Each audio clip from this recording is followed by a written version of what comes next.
कृष्ण हरे हरे हरे राम राम राम हरे हरे गोविंद हरि गोलू राधा रमण। आज हम 8वें अध्याय के श्लोक 13 का अर्थ पढ़ेंगे। ओम ओमकार इति, इस तरह एक अक्षर ब्रह्म परब्रह्म का व्याहरण उच्चारण करते हुए माम मुझको कृष्ण को स्मरण करते हुए यह जो प्रयति जाता है तो जन छोड़ते हुए देहम इस शरीर को स व याति प्राप्त करता है परम गतिम गंतव्य लक्ष्य। यह योगाभ्यास में स्थित होकर तथा अक्षरों के परम संयोग यानी ओंकार का उच्चारण करते हुए यदि कोई भगवान का चिंतन करता है और अपने शरीर का त्याग करता है तो वह निश्चित रूप से आध्यात्मिक लोकों को चाहता है। तात्पर्य यहाँ स्पष्ट उल्लेख हुआ है कि ओम ब्रह्म तथा भगवान कृष्ण परस्पर भिन्न नहीं है। ओम कृष्ण की निर्विशेष ध्वनि है, लेकिन हरे कृष्णा में यह ओम सन्निहित है।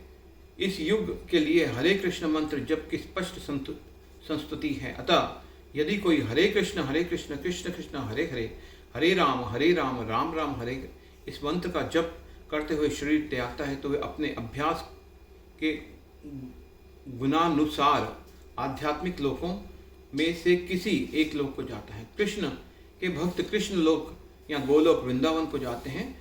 सगुण वादियों के लिए आध्यात्मिक आकाश में अन्य अनेक लोक हैं जिन्हें वैकुंठ लोक कहते हैं, किंतु निर्विशेषवादी तो ब्रह्म ज्योति में ही रह जाते हैं। अनन्य चेता सततम यो माम स्मरति नित्यशश तस्याहम सुलभ पार्थ नित्योक्तस्य योगिनः।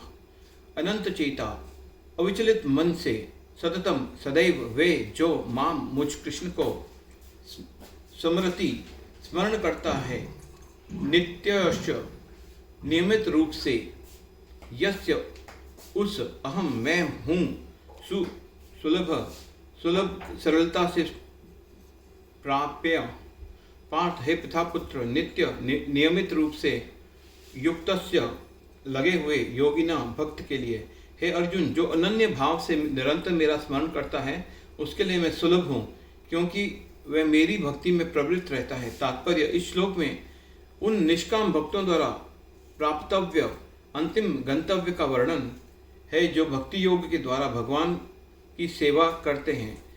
पिछले श्लोकों में 4 प्रकार के भक्तों का वर्णन हुआ है। आर्त जिज्ञासु अर्थार्थी तथा ज्ञानी। मुक्ति के विभिन्न विधियों का भी वर्णन हुआ है, कर्म योग ज्ञान योग तथा हठ योग। इन योग पद्धतियों के नियमों में कुछ न कुछ भक्ति मिली रहती है, लेकिन इस श्लोक में शुद्ध भक्ति योग का वर्णन है जिसमें ज्ञान कर्म या हठ का मिश्रण नहीं होता। जैसा कि अनन्य चेता शब्द का सूचित होता है, भक्ति योग में भक्त कृष्ण के अतिरिक्त और कोई इच्छा नहीं करता। शुद्ध भक्त न तो स्वर्गलोक जाना चाहता है न ब्रह्म ज्योति से तदात्मय या मोक्ष का भवबंधन से मुक्ति ही चाहता है। शुद्ध भक्त किसी भी वस्तु की इच्छा नहीं करता। हरे कृष्णा कृष्णा कृष्णा